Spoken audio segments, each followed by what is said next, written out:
presença do povo de Deus santifica o ambiente. Quem diz amém por isso, irmãos? Quero agradecer a Deus pela oportunidade de estar participando deste 7º Congresso da Mocidade, aqui na cidade de Aliança, e estar revendo o amado pastor Israel Maciel, esse homem de Deus que muito coopera e ao lado do nosso pastor, e ali esteve muito tempo em Recife e fizemos uma amizade muito forte.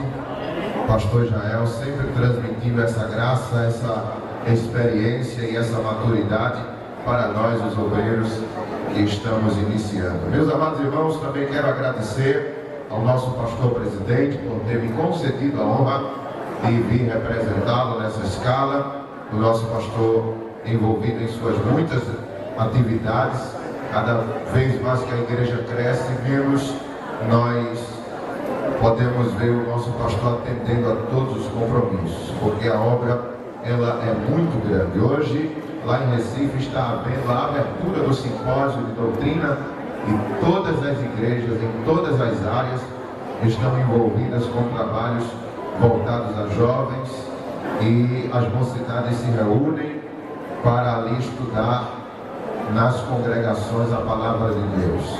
Louva a Deus pela vida de cada jovem. Quero parabenizar o grande coral, está muito bonito. Queremos, pastor, se possível, no final do culto ainda ouvi-los mais uma vez. Quem quer cantar ainda? Diga amém, jovem. Meus amados irmãos, também o Cântico Celeste, agradecendo a Deus por estar revendo nossos irmãos, estamos sempre por aí, se encontrando nos trabalhos do Senhor.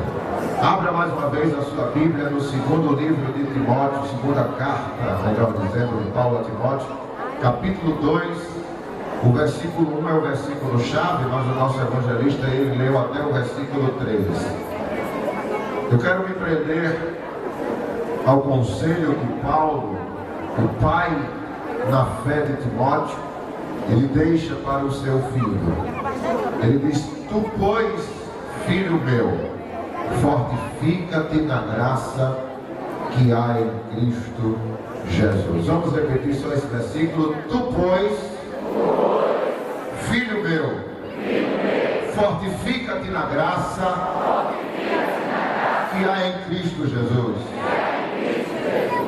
Israel, quando o Senhor me passou esse tema, pastor, eu comecei a observar que em toda a Bíblia, Deus nunca, isso é nunca, sem exceções, esteve do lado dos fortes. Deus sempre esteve do lado dos mais fracos. Glória a Deus. E quando eu observo isso, amados irmãos, eu vejo em algumas passagens da Bíblia Deus ordenando que os seus filhos se fortaleçam. Vocês vão perceber que coisas frágeis, coisas sem nenhum valor, foram fundamentais para Deus operar milagres em toda a passagem bíblica. O que é uma funda com uma pedrinha, e ela é capaz de derrubar um gigante. Uma coisa fraca derrubando uma coisa forte.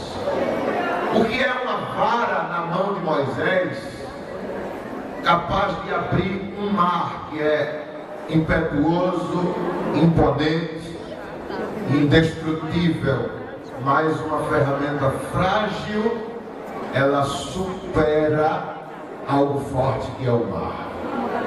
Encontramos tantas coisas, tantos exemplos bíblicos mostrados na palavra de Deus, e inclusive algo voltado para os fins dos tempos. Certa passagem em Joel capítulo 3, versículo 10, Deus diz assim: transformai as vossas espadas, as vossas enxadas em espadas, e transformai as vossas foices podadeiras em lanças. No final do versículo, Deus dá uma ordem. Ele diz assim: diga ao fraco, eu sou forte. Aleluia.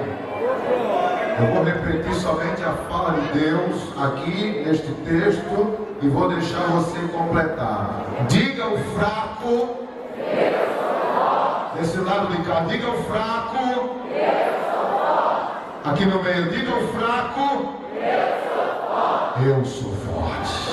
Oh, aleluia. Glória a Deus. Eu achei interessante esse versículo porque ele está contido num dos profetas menores, Joel. Mas isso é voltado a uma época que vai existir em nossa história, prescrita pelos profetas, que é a chamada Batalha do Armagedon. Quem frequenta escola dominical e quem gosta de ler Apocalipse já ouviu falar sobre esta batalha. É uma batalha que será travada neste vale chamado de Meguido ou Armagedon.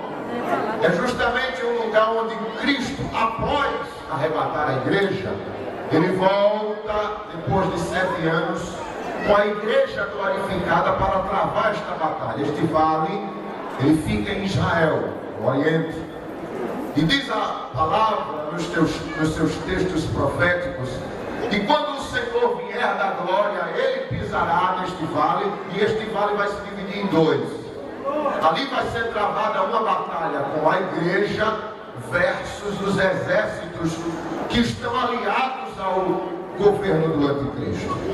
Para aqueles que não são familiarizados com os textos proféticos, o anticristo ele vai se manifestar após o arrebatamento da igreja, e ele vai ter um governo mundial. Ele vai ter um governo de cerca de 7 anos, onde durante 3 anos e meio ele vai manter a paz a nível mundial. Porém, depois de 3 anos e meio, ele vai buscar glorificação para ele mesmo, porque ele fará uma estátua de sua imagem e vai exigir que seja adorado. Israel, que já o proclamou como Cristo, o Messias esperado, nesta ocasião ela acorda, Israel acorda e diz: não, isso é um impostor. O Filho de Deus jamais desejaria a adoração para si mesmo. Então vamos voltar, cometemos um erro. Mas aí o anticristo, que está sentado no trono de Davi, ele agora rebela-se contra a nação de Israel, e diz a palavra, os textos proféticos, que Israel passa mais uma vez na sua história a ser perseguida pelas nações. Houve a perseguição mais recente, que foi na Segunda Guerra Mundial, onde mais de 6 milhões de judeus foram mortos, extintos, e a diáspora, que foi justamente o regresso desta nação às suas terras, em 1948. Mas Israel vai viver novamente esta época de declínio, de perseguição.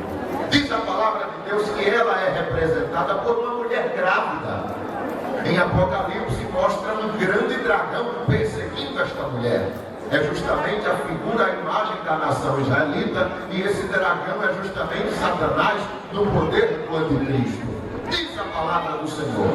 E quando se completar os 7 anos, os 3 anos e meio de perseguição, Cristo regressa com a igreja glorificada. E ele então estabelecerá a libertação de Israel de uma forma completa, e ele governará nesta terra por 1000 anos. Quem diz amém por estas palavras, irmãos? E nesta batalha do Armagedon, Deus convoca Israel para tomar as suas enxadas, trabalho de agricultor, e transformá-las em espadas. Pegar as suas podadeiras ou as suas foices de colher e transformá-la em lanças, para que se trave com Cristo esta batalha. Eu acho lindo, amados irmãos, porque você pode pensar e sua mente possa vaguear nestas palavras proféticas, você pensar: como isso vai acontecer, irmão Lorival? Porque nós estaremos em corpo glorificado, é claro, mas Israel não vai estar em corpo glorificado. Eu acho lindo é a forma que Paulo, irmãos, ele declara na segunda carta aos Tessalonicenses, no capítulo 2, versículo 8, a forma que Cristo vai destruir o anticristo. O anticristo estará em sua antessala, sentado no trono de Davi, cercado por todos os coroados de guardas, sabendo que o seu tempo é chegado e que o Messias regressa para então destruí-lo, mas ele não vai se entregar. Ele vai se armar de todas as formas, ele vai se defender e tentar se proteger das mais variadas formas, fechando as portas, blindando o seu ambiente secreto. Mas diz a palavra de Deus que Cristo regressa em corpo glorificado. E corpo glorificado não se limita à matéria. Corpo glorificado transpassa a parede e do outro lado se materializa. Glória a Deus por isso. Jesus deu um exemplo do seu corpo glorificado, passando 40 dias aqui nesta terra, depois de ter sido ressuscitado pelo Espírito Santo. Diz a palavra de Deus que os discípulos estavam todos trancados em casa. Jesus passou pela porta, a porta estando fechada, e se materializou na sala. Tanto foi o medo dos discípulos que disseram: é um fantasma. Eu disse: não, sou eu. Fantasma não tem, espírito não tem carne nem osso, eu tenho. Me dá aí para provar um pedaço desse peixe. Mergulhou num pouquinho de mel e comeu. Louvado seja o nome de Jesus. Tomé 8 dias depois teve essa experiência, porque diz a palavra que quando Jesus desapareceu, Tomé então volta e os discípulos dizem: você não sabe, Tomé, quem apareceu aqui hoje? E eles dizem: o Jesus, o nosso Cristo, o Messias, ele ressuscitou e está em corpo glorificado. Tomé diz: não, eu não acredito, eu só acredito se eu tocar na sua mão furada e no seu lado transpassado. 8 dias depois deste aparecimento, Jesus aparece lá de novo. Nessa segunda vez, ele não saúda com a paz, ele vai direto a Tomé. Tomé está presente. Quando Jesus aparece, Tomé vai logo se ajoelhando e dizendo: Senhor meu e Deus meu, Senhor meu e Deus meu, nada. Você duvidou? Pegue na minha mão furada, toque no meu lado e verifique se eu sou eu mesmo. Não, Senhor, não precisa. Toque na minha mão e veja o meu lado furado. Ele trêmulo tocou. Aí Jesus diz: agora, porque tu viste, é porque tu creste. Mas bem-aventurado é a igreja que eu estou erguendo, que nunca viu a terra,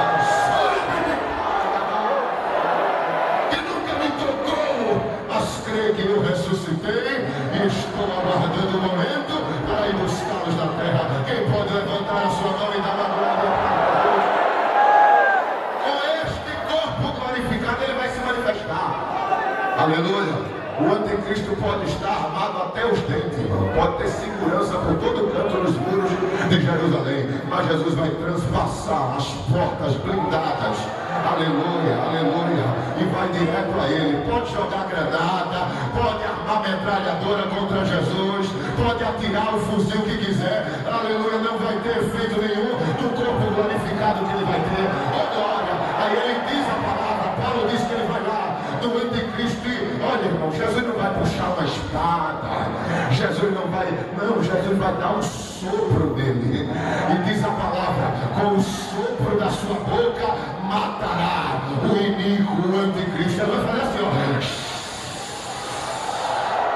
sai do meu trono.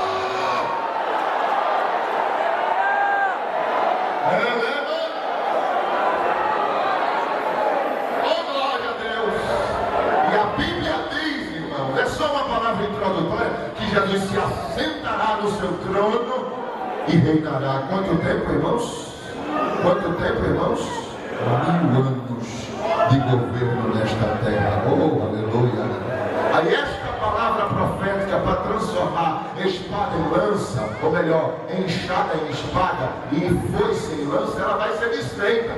Porque após esta batalha travada, o governo de Cristo será um governo de pura paz, domínio nas nações, controle mundial. E aí a profecia é desfeita lá em Miqueias, no capítulo 4, versículo 3. Eu vou ler porque é difícil de você achar, mas diz assim: ele julgará entre muitos povos e corrigirá, isso é do milênio, corrigirá nações poderosas e longínquas. Estes converterão suas espadas em foices de arado e suas lanças em podadeiras. Vejam, irmãos, as espadas serão convertidas novamente em enxadas de arado e as lanças em podadeiras. Ou seja, aquela cobrança que o ministro, aleluia, do céu, Jesus de Nazaré, fez com o seu povo, transforme as enxadas em espadas e as podadeiras em lanças, será desfeita no período milenal. Ou seja, não vai haver necessidade de guerra nem de rumores de guerra. Quem diz amém por esta palavra profética? Mas o que eu quero me prender aqui nesta noite é a palavra que Deus dá ao seu povo. Diga: o fraco, eu sou forte. Aleluia. Naquele dia, diante de tamanha perseguição, o fraco deverá abrir a sua boca e dizer: olha, eu sou fraco, mas com ele ao meu lado eu sou forte. Aleluia. Eu posso não ter aparência, eu posso não ter presença, mas ele estando comigo, eu me sinto forte. Aleluia. Eu acho lindo, irmãos, é que Paulo, ele teve essas experiências de fortalecimento. O apóstolo Paulo, ele viveu isso na sua pele. Ele foi perseguido, ele muitas vezes sofreu a agonia de não ter sucesso no seu ministério por conta das muitas perseguições. Mas diz ele em 2 de Coríntios capítulo 12, por volta do versículo 7 ao versículo 10, o Paulo diz assim, ele diz que orou 3 vezes para que um espinho na sua carne fosse retirado. Você pode cogitar, bater Bíblia de um lado para o outro, não tem dizendo o que era o espinho que ele estava se referindo, mas pelo menos a gente entende que era um demônio que o esbofeteava. É claro que num sentido figurado, porque demônio não tem corpo, e não tendo corpo ele não pode dar uma tapa em ninguém. Mas esse esbofetear que Paulo fala no sentido figurado, era justamente as perseguições, porque ele diz que ele sofria estas perseguições, e ele se tornava um homem fraco diante dessas perseguições, que esse demônio vinha e assim o açoitava e o esbofeteava. Aí ele diz que eu orei 3 vezes, eu pedi a Deus: Deus, afasta de mim isso, Senhor. Eu não sei se eram os judaizantes que perseguiam Paulo em cada cidade que ele entrava, exigindo que os novos convertidos cumprissem os mandamentos da lei. Eu não sei, mas era alguma coisa que incomodava este homem de Deus. Pela 3ª vez ele orou. Na primeira Deus não disse nada, na segunda Deus não disse nada, na 3ª vez que ele ora pedindo que Deus tirasse aquele espinho da sua carne, aí Deus disse assim: Paulo, eu não tiro esse espinho e vou te explicar o motivo. Porque esse espinho te enfraquece, e tu estando fraco, tu te humilha na minha presença, tu te aproxima de mim, tu me busca mais, tu se sente nada diante de mim, e assim eu te tenho sempre na minha presença, e na minha presença eu te fortaleço, Paulo. Portanto, esse espinho na carne, tu não está entendendo, mas ele está te contribuindo para a minha comunhão contigo ela se afinar. Esse espinho na carne está contribuindo para que nós dois nos aproximemos. Então eu não vou tirar. Aí Paulo diz: nem precisa, Senhor, porque agora eu vou me alegrar das fraquezas, das perseguições, porque agora eu estou entendendo, Senhor, que tudo isso que me sobrevém está resultando na minha aproximação. Aí ele conclui dizendo: portanto, quando eu penso que estou fraco, é aí que eu estou forte. Diga isso ao seu irmão: quando tu pensa que está fraco, aí é que tu estás forte. Diga isso a ele: quando tu pensa que estás fraco, aí é que tu estás forte. Quando tu pensa que estás fraco, aí é que tu estás forte. Quando tu pensa, mocidade,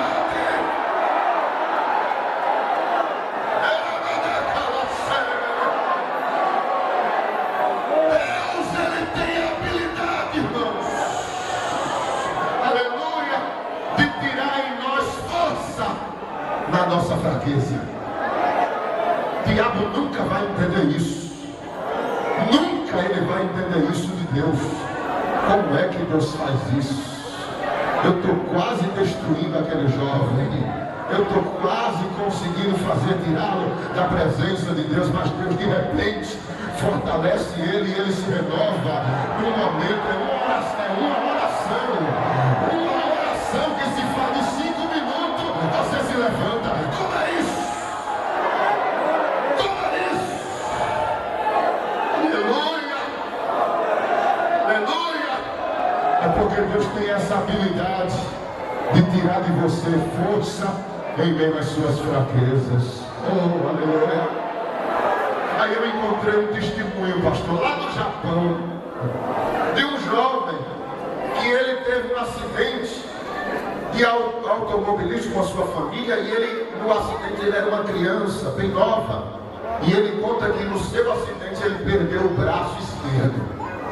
O acidente lhe fez amputar o braço, dilacerou, e os médicos tiveram que amputar para que ele não morresse.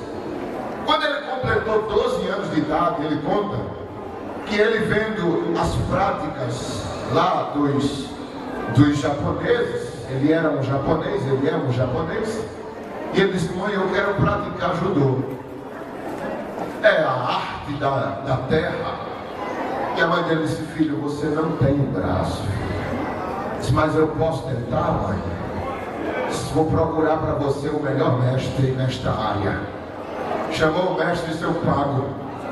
Treine meu filho nesta arte. Ele quer praticar judô, um esporte. O treinador olhou assim e disse: posso fazer isso por ele.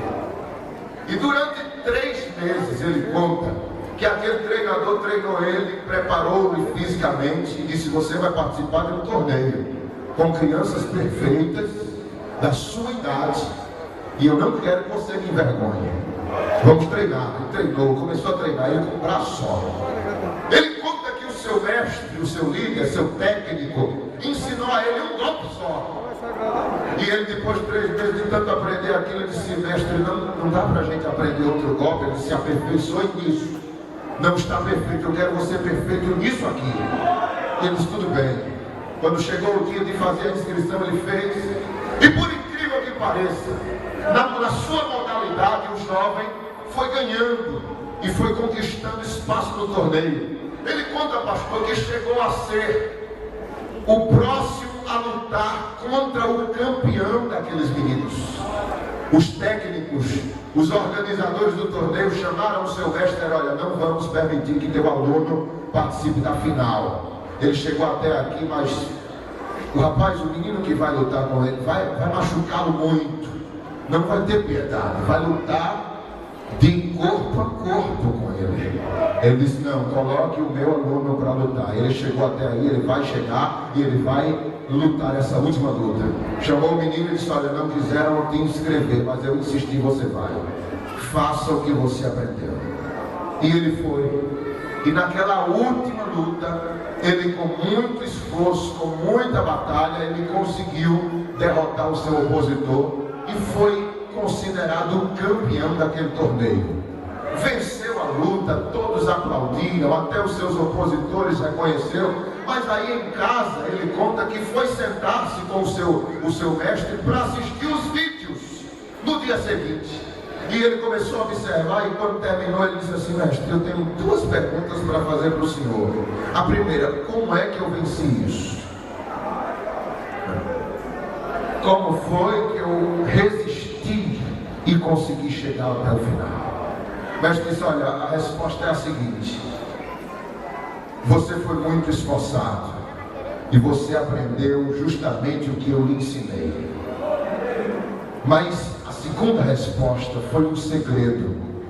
Eu ensinei a você um golpe que na luta só poderiam livrar-se da sua mobilização puxando o seu braço esquerdo. E aí, por você não ter o braço, você conseguia mobilizar todos os seus opositores e chegando a ser campeão. Em outras palavras, da sua fraqueza eu tirei força.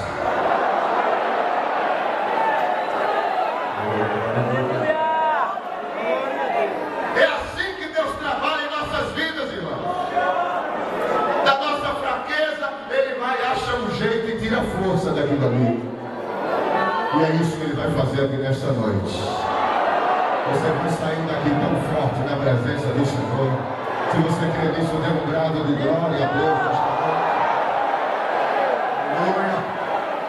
Glória a Deus, glória a Deus, glória a Deus. Veja como Deus foi treinador. Deixa-me fazer esta comparação, usar esta palavra treinador de Gideão. Já faziam 7 anos que os midianitas açoitavam a Israel. 7 anos sendo assaltado, irmãos. Quem já teve a experiência amarga de ser assaltado sabe que você cria um trauma, pastor. Não sei se o senhor já teve essa experiência tão ruim de ser assaltado, mas você fica amedrontado por muito tempo. Você não pode passar num lugar escuro que já pensa que vai acontecer novamente. Você não consegue ficar mais sozinho por um certo determinado tempo, porque você pensa que já vai acontecer novamente. Imagine, irmãos, o que era ser assaltado 7 anos seguidos pelos midianitas. Os israelitas plantavam, os midianitas vinham lá e roubavam. Diz a palavra que eles tinham tantos camelos, irmãos, que eram como uma nuvem de gafanhotos. Assolava Israel. A batalha de Israel não era de espada, mas era a fome que deixava o povo amedrontado. Diz o texto da palavra de Deus que os israelitas já tinham deixado as cidades, estavam morando em montanhas, amedrontados. E a forma que aquele ser angelical, o próprio Senhor Jesus, ele aparece a Gideão foi extraordinário. Diz a palavra que ele apareceu, pastor, quando Gideão estava malhando trigo. Aonde, irmãos? Aonde, irmãos? No lagar. Malhando trigo no lagar. Aí, pastor, eu fui estudar o que era isso, malhar trigo no lagar, que era tão extraordinário para aquele anjo, irmãos. Pense aqui comigo, eu vou explicar a você, presta atenção. Malhar trigo exigia um trabalho braçal de muitos homens agricultores, e principalmente em campos abertos. O que era que se fazia? Era em etapas. Se colhia o trigo, se forrava o trigo em grandes áreas abertas, fazia-se uma camada de trigo, com a palha ainda, o trigo é um grão, ainda estava dentro da palha, e a segunda etapa era com os bois, carros de bois, que vinham arrastando pedras grandes, que o guiador do boi subia na pedra e ia guiando aquela junta de bois, para que a pedra viesse esmagando o trigo e assim soltando a palha do grão. A terceira etapa era justamente outros agricultores que vinham com garfos feitos de madeira e jogavam essa mistura de palha com trigo para o ar, e o vento se encarregava de ajudar aquela agricultura. O vento levava a palha, que era leve, e caía somente o grão. Aí depois vinha o período, o processo de ensacamento. Vejam, irmãos, 4 etapas para se malhar trigo. Agora, o que era o lagar? O lagar era um tonel de pedra escavado de no máximo 2 metros de diâmetro, 2 metros de uma ponta a outra, na altura mais ou menos de um peito do homem. O homem subia e no finalzinho tinha um canozinho. Ele pisava a uva que era colocada ali no tempo da colheita da uva, e ele pisava, e dali de baixo saía o sumo que era colhido e trabalhado para se fazer os vinhos. Agora você imagine, são 2 trabalhos processuais totalmente diferentes. Como é que Gideão malhava trigo no lagar? Então, sabia trabalhar com poucos recursos.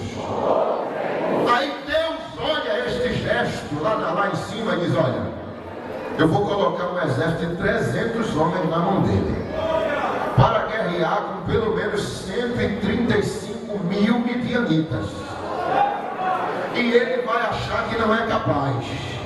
Mas como eu estou vendo ele daqui trabalhando com poucos recursos, essa habilidade que ele tem, essa fraqueza, eu vou transformar em força. Aleluia.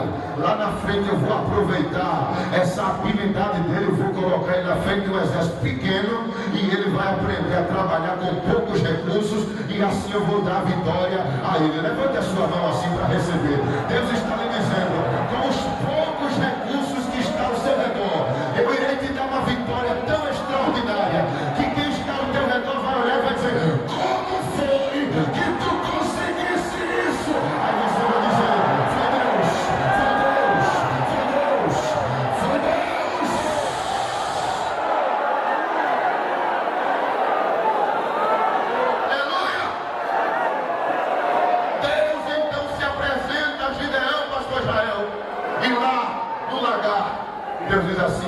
O Senhor é contigo, varão valoroso. Eu te farei livrar a Israel das mãos dos midianitas. Ele diz: eu sou o menor da casa do meu pai. Somos pobres. Como é que o Senhor é conosco? O que eu sei de Deus é somente o que meus pais falaram. Deus nos abandonou. Não, é nessa tua força que tu fala. Que força? Eu sou fraco, mas Deus já via força, irmãos. Aleluia. Deus já enxergava força. Aleluia. Deus consegue enxergar em você. Olha para o seu irmão. Me ajude a pregar. Me ajude em nome de Jesus. Olha para o seu irmão. Deus enxerga em você o que você não consegue enxergar. Diga isso a ele. Lá. Deus enxerga em você o que nem você consegue enxergar. Deus já enxerga. Deus já contempla.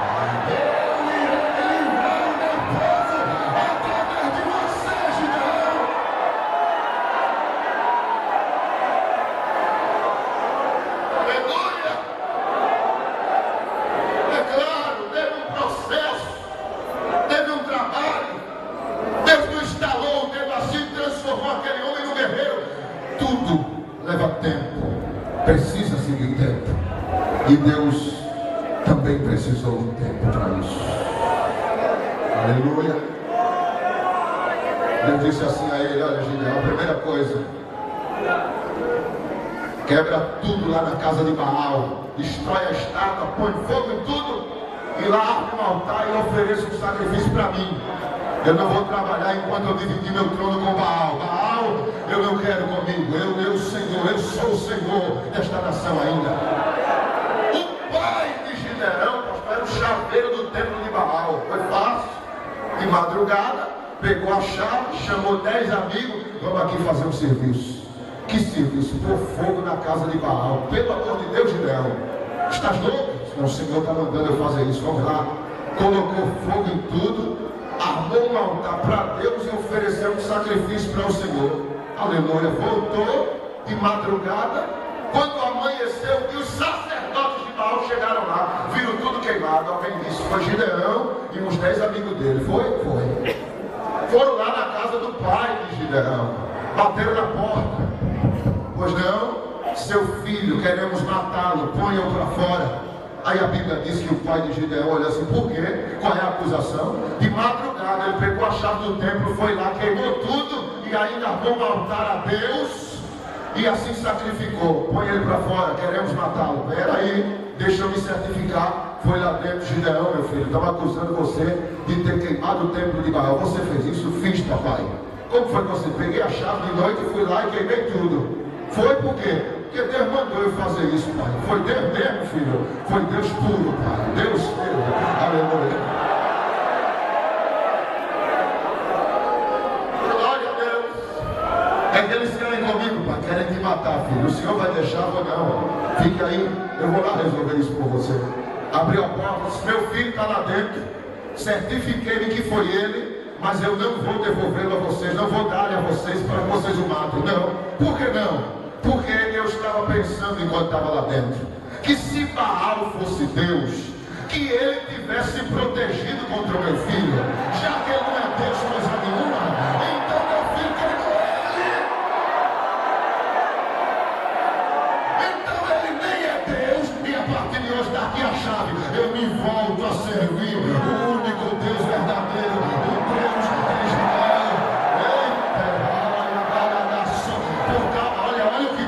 Trazendo aqui, irmão, está descendo, aleluia, por tua causa, eu, Senhor, entrarei com salvação na tua família e alcançarei os teus através de ti, através de ti, através de ti, através de você, eu vou salvar alguém.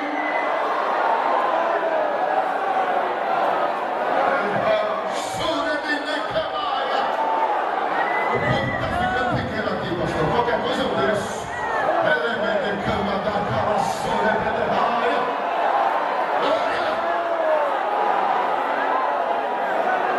Eu disse: não, vamos começar o trabalho. Aleluia, glória a Deus. O que é que tu queres que eu faça, Senhor? E ele disse: pegue uma trombeta e toque. Quando você tocar essa trombeta, eu vou atrair o povo para estar no seu exército. Olha no livro de Juízes, irmãos, que Gideão tocou uma trombeta. Ele tocou uma trombeta. Aleluia. Glória a Deus. Quando ele tocou essa trombeta, irmãos, diz a palavra que se reuniu a Gideão. Olha, Gideão sem experiência de guerra, Gideão sem nenhuma medalha de acampamento, não sabia de nada. Ele toca uma trombeta e diz a palavra: 32 mil homens ouviram a trombeta de convocação e chegaram para ele e disseram: pois não, estamos ao seu dispor. Quer começar um exército agora? Estamos aqui. Meu Deus, de onde vocês vieram? Escutamos o teu tocar. A trombeta que ele toca, irmão, é uma trombeta de convocação. Estas trombetas elas existiam em Israel e elas serviam, pastor, a princípio, para que quando o acampamento de Israel, quando eles estavam no processo de transição no deserto, quando eles, os tocadores de trombeta, tocavam essa trombeta, subiam das montanhas para tocar, e aí Moisés entendia: a coluna está se movendo e Deus está convocando o seu povo para andar mais. Porque antes destas trombetas existirem, havia problema. A coluna de nuvem se movia e quem estava lá atrás não sabia. Aí não dava tempo de desarmar o acampamento. Aí Deus disse a Moisés: confecciona 2 trombetas de convocação, feitas de prata, banhadas a prata, de chifre de carneiro. E todas as vezes que a minha coluna se move, então tu ordena que os homens subam nas montanhas para convocar o povo, para desarmar o acampamento. Essa trombeta foi a trombeta que Gideão tocou. Quando ele tocou, foi trombeta de convocação. Então todos se juntaram. Vocês vêm de onde? Viemos de todos os lugares. Estamos aqui. E o que foi que fez você? O Espírito do Senhor nos impulsionou a virmos até aqui e perguntarmos: o que tu tens para fazer como plano? Ele disse: calma, aleluia, eu ainda não sei o que Deus tem para nós. Aí ele vai falar com Deus: Deus, está aí 32 mil homens, Senhor. Eu estou com medo, eu não sei de nada, Senhor, eu não tenho experiência de nada. Mas tu vai, Gideão. Eu vou, Senhor, mas eu estou precisando de sinais, eu não estou crendo muito. Qual é o sinal que você quer? Ele pensou e disse: Deus, hoje de madrugada eu vou colocar um novelo de lã, aleluia, lá no meio desse campo. Eu quero, Senhor, que quando eu for de manhã, a grama esteja toda seca e somente o novelo de lã esteja encharcado de orvalho. Como é que tu vai fazer isso, Deus? Eu não sei, mas é um sinal que eu preciso para crer que tu estás comigo nessa batalha. Deus olhou lá e disse: pode colocar o novelo de lã lá, aleluia. Ele colocou o novelo de lã. Quando amanheceu o dia, lá vai Gideão, tirou sua percata do pé e foi pisando. Já era um milagre, a grama estava toda sequinha e já era para você ter dado glória a Deus por causa disso. Quando ele chegou lá, aí ele disse: pronto, está seca, agora eu quero ver a lã. Aí ele pegou a lã, chega, estava pesada de água. A Bíblia diz que ele trouxe uma taça, aleluia, espremeu a lã que encheu a taça. Oh, glória a Deus. Ele lá de cima diz: está pronto, Gideão, eu cumpri o sinal. Senhor, dá para fazer agora o contrário? O contrário, Gideão, a lã seca e o orvalho molhado. Certo, Senhor? Tudo bem, coloca a lã lá, aleluia. Ele coloca a lã, aleluia. Coloca lá a lã espremida. No outro dia lá vai Gideão, tirou as alpacas e quando foi pisando estava o chão todo molhado, a grama toda molhada. Mas quando ele chega na lã, aleluia, a lã está seca, ele espreme e não sai uma gota de água. Aleluia. Gideão não sabia, irmãos, mas aquilo era uma simbologia, pastor Israel, referindo-se ao pranto de Israel e o gozo dos midianitas. A grama seca no início da prova que Gideão fez era justamente representação de todos os midianitas, que eram 132 mil homens secos, é claro, estavam vivendo das coisas que Israel produzia. Israel era o símbolo, olha, da lã pequenininha pequenina, no meio de um arraial tão grande que eram os midianitas. Da primeira vez, quando Gideão pega, a lã está encharcada, eram as lágrimas do povo. Diz a palavra que ele encheu a taça. A Bíblia diz que as nossas lágrimas, elas são colhidas em taças e levadas por seus anjos até a presença de Deus. Mas no outro dia era justamente o inverso. A grama ia estar toda molhada. Era o que? Depois da vitória de Israel sobre os midianitas, aleluia, os midianitas agora era que iam plantear. E quando ele pega a lã, aleluia, que é Israel, ela está seca. Deus enxugou, Deus enxugou, Deus enxugou, Deus enxugou dos olhos do seu povo toda lágrima. Aleluia, glória a Deus. Você está pronto, Gideão, para viver essa experiência? Senhor, eu estou pronto. Eu estou pronto. Diga o fraco. Diga o fraco. Foi fraco ainda. Diga o fraco. Aleluia. Estou me sentindo forte, Senhor. Com esses sinais, olha Deus, eu até fiz uns cálculos, Senhor. Foi, Gideão, foi. Olha, calculando aqui, Senhor, os midianitas, junto com os exércitos de Seba e Zalmuna, eles estão somando 135 mil, Senhor. São 120 midianitas e 15 mil dos de Seba e dos de Zalmuna que estão se unindo aí. 135 mil, Senhor. Tu tem quantos, Gideão? 32 mil. Ah, Senhor, olha, se nós lutarmos com 32 mil contra 135, é uma luta de 4 contra 1, Senhor. Vai ser 4 midianitas contra 1 israelita. Senhor, estamos numa desvantagem de 4 contra 1. Mas eu estou acreditando, Deus, que a gente vai ganhar essa peleja. Ah, tu estás acreditando, Gideão? Então vamos lá. Eu agora vou provar a sua fé. Provar a minha fé, Senhor. A minha fé acabou de nascer, mas ela vai ser provada agora. Chama os 32 mil. Pois não, Senhor.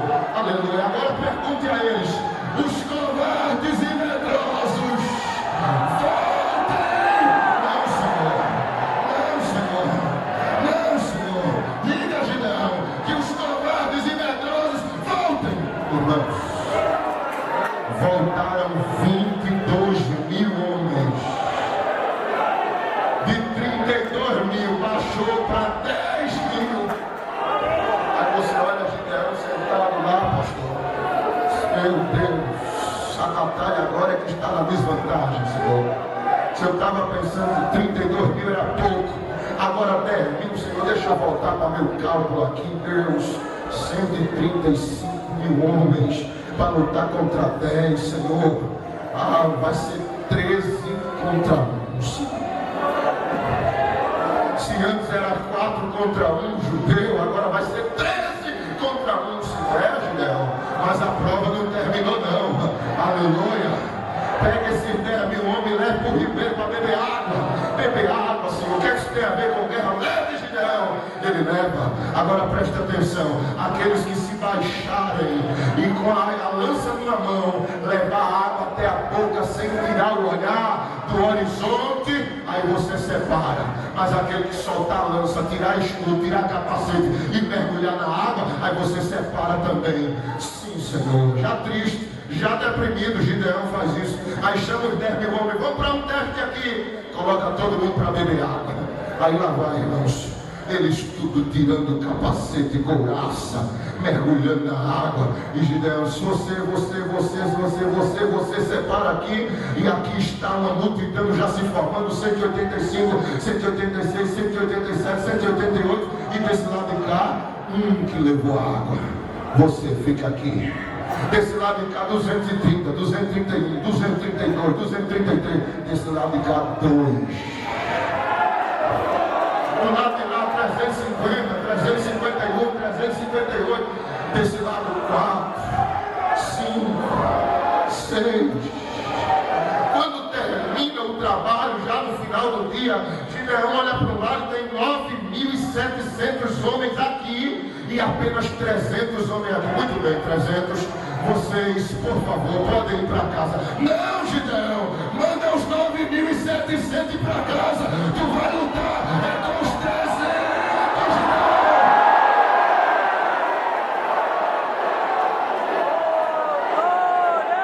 Como é, Deus? Eu vou lutar com o quê, Senhor? Você vai lutar com 300 homens, rapaz. E não venha me dizer que você não tem condição, porque eu vi você trabalhando lá, malhando trigo no lagar. Lagar não é lugar de malhar trigo. Você conseguiu, então você consegue também. Aleluia, Deus vai trabalhar naquilo que você mais sabe fazer, jovem. Você está entendendo? Deus vai pegar suas habilidades e vai multiplicar, multiplicar, multiplicar, multiplicar, multiplicar. Deus é com 300 mesmo, não é? Deixa aí para os meus cálculos aqui, Senhor. Olha, é 135 mil homens contra 300, Senhor. Senhor sabe quantos dá contra um judeu, contra um israelita. 450 midianitas contra um israelita, Senhor. Onde é, Deus, que na tua cabeça um homem pode matar 450? Estás com medo, né, Gideão? Eu estou com medo, Senhor. Eu estou com medo, Senhor. Estás com medo, Gideão? Estou vendo você com medo. Faz o seguinte, chama teu pajem de armas e desce lá no arraial dos meninos. Vai escutar uma conversa que está se havendo lá. Pois não, Senhor, vai e pega o moço. Aleluia, aleluia. Chamou por aí, disse, vamos lá por aí. Escutar uma conversa. Quando ele chega, aí está 2 soldados. Aleluia, por favor, meu presbítero, fica de pé. Soldado midianita aqui e o outro chegando para render. Ele disse, obrigado, amigo, poder chegar. Meu Deus abençoe. Olha, eu acabei de ter um sonho essa noite, viu? Eu vou lhe render, mas eu tive um sonho. Eu sonhei com um pano vindo lá do arraial do exército de Israel. Você sabia que Gideão chamou 32 mil homens? Está com um exército lá de 32 mil, ele não sabia de nada, irmão, o que Deus estava fazendo. Tem um exército lá de 32 mil homens, ele tocou uma vez a trombeta dele e 32 homens se uniram. Rapaz, esse povo fazia o quê? Esse povo rolava e batia na tenda do nosso general aqui no exército dos midianitas. E a tenda fazia o quê? Caía, desmoronava, todo mundo fugia, incendiava-se tudo aqui. Rapaz, isso é sério, rapaz. Ó, fica aí no meu lugar porque eu vou para casa. Olha, isso não é outra coisa a não ser a espada de Gideão que está vindo aí. Gideão e um grande exército está vindo contra nós e nós vamos ser derrotados. Obrigado, meu irmão. Aí Gideão volta, irmãos. Aleluia. Escutou, Gideão? Escutei, Senhor. Eles estão acreditando que nós estamos com um grande exército, Deus. Pois é, Gideão, eu estou colocando medo no coração deles.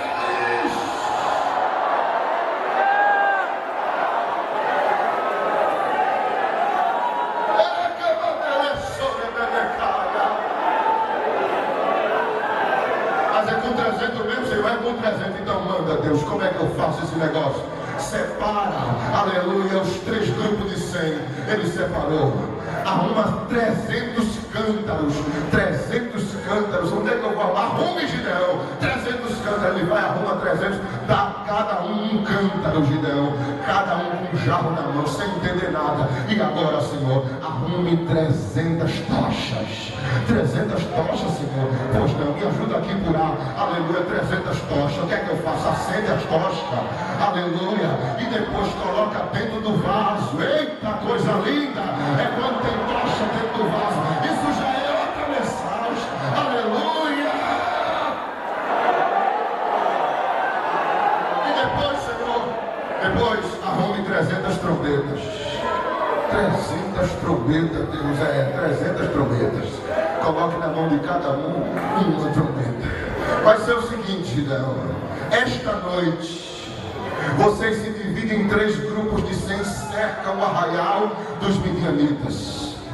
Tu irás dar ordem e gritarás: espada do Senhor e espada de Gideão, espada do Senhor e espada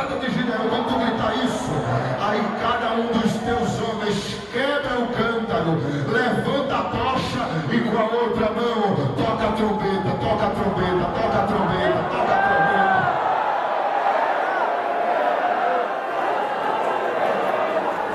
Já deu para entender o que era que Deus queria fazer, pastor? Aleluia.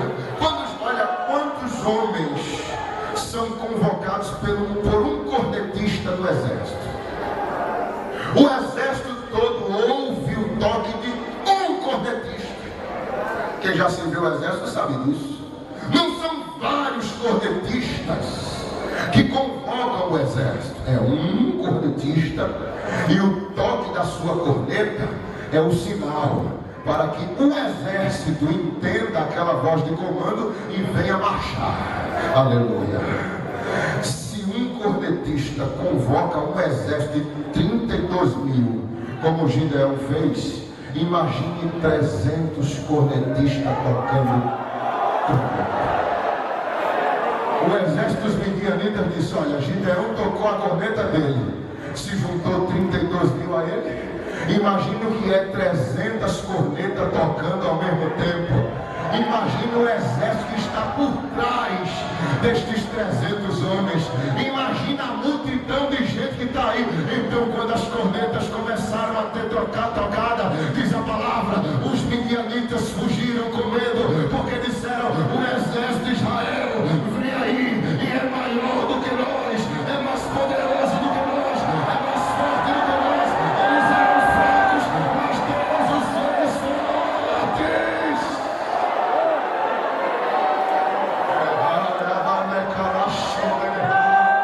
Não tinha exército nenhum, irmãos. Só tinha os tocadores mesmo. Só tinha mesmo as trombetas. Mas Deus fez eles acreditarem que por trás das tormentas o exército viria. Levante a sua mão assim para o céu. Fique com ela levantada. Deus, eu sei que tu estás aqui, Senhor, e que tu estás dando força nesta palavra. A tua própria escritura diz que a fé vem pelo ouvir e o ouvir pela palavra de Deus. Acrescenta a fé desse povo, Senhor, que quando terminar esse congresso, essa gente saia daqui cheia do teu Espírito Santo, aleluia, para enfrentar os exércitos opositores lá fora. Eles podem ser em maior número, mas tu estás conosco, tu estás conosco. Recebe força, recebe graça, recebe poder, recebe autoridade, recebe unção de Deus.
graça ela é capaz de esconder os nossos defeitos.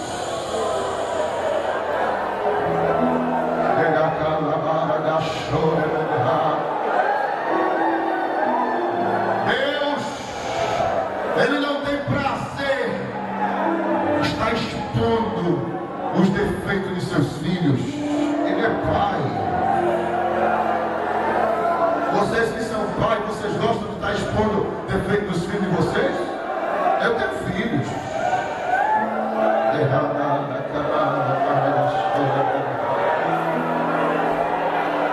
Deus viu em Abraão um defeito. Deus viu em Abraão um defeito.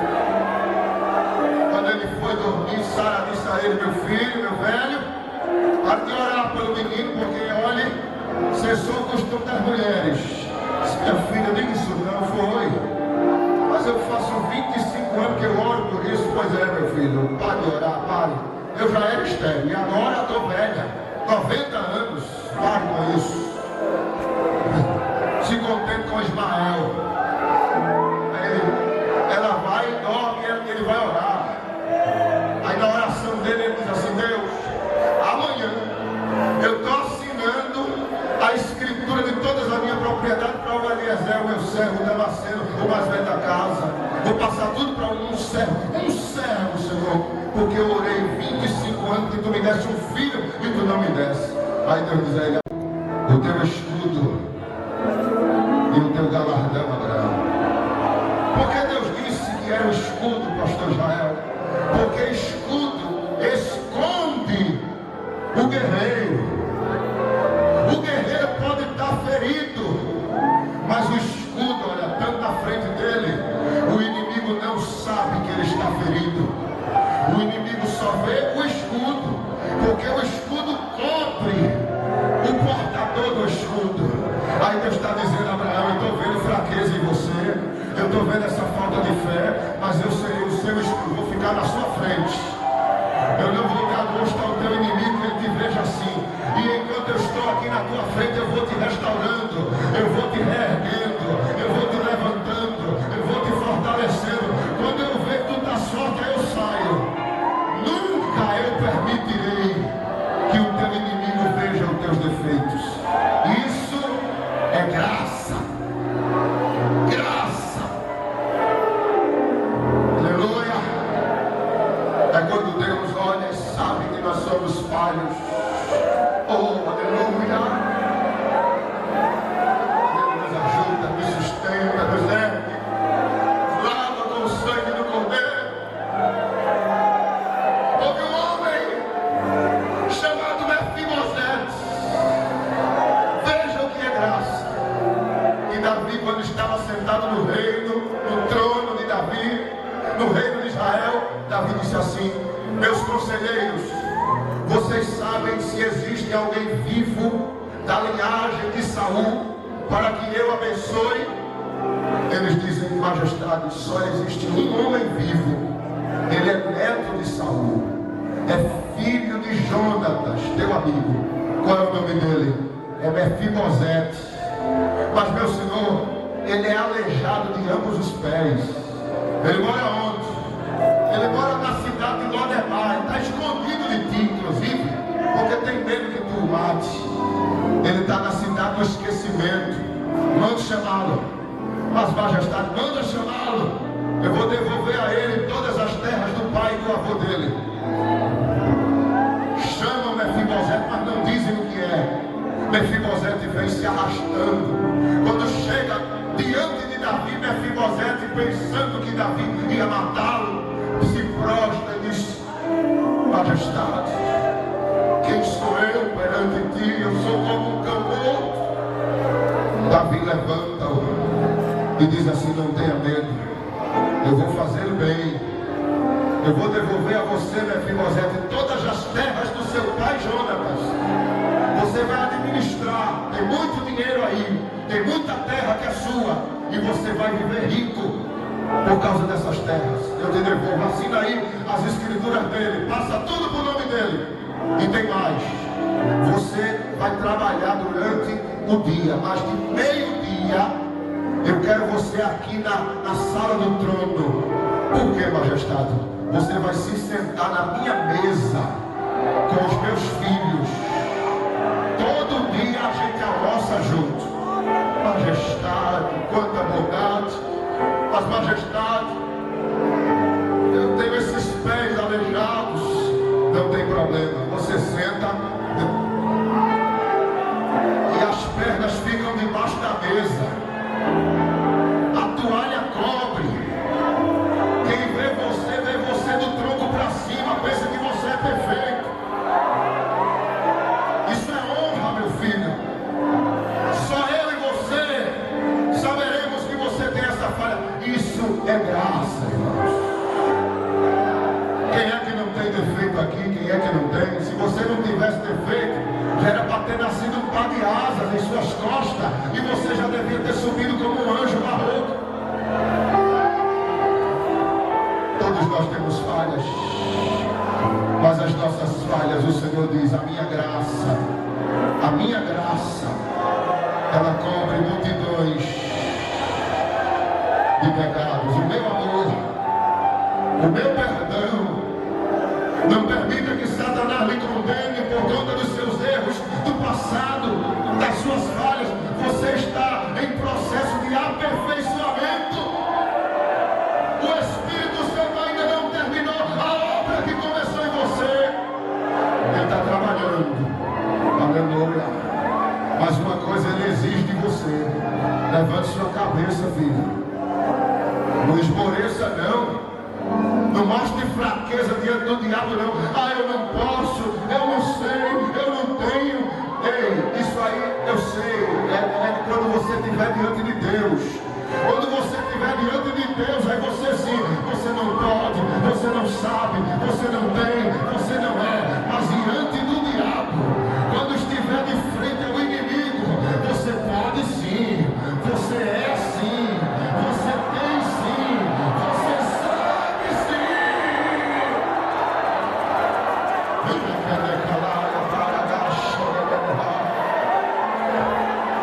Aleluia. Segura na mão desse amigo aí, Deus. Segura na mão dessa irmã. Segura na mão do teu companheiro. Segura aí. E diz assim: Tu és representante de Deus aqui na terra. Aleluia. Veja se ele entendeu o que você disse.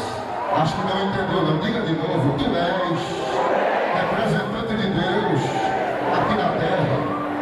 Então vai, diz a ele assim: levanta a tua cabeça.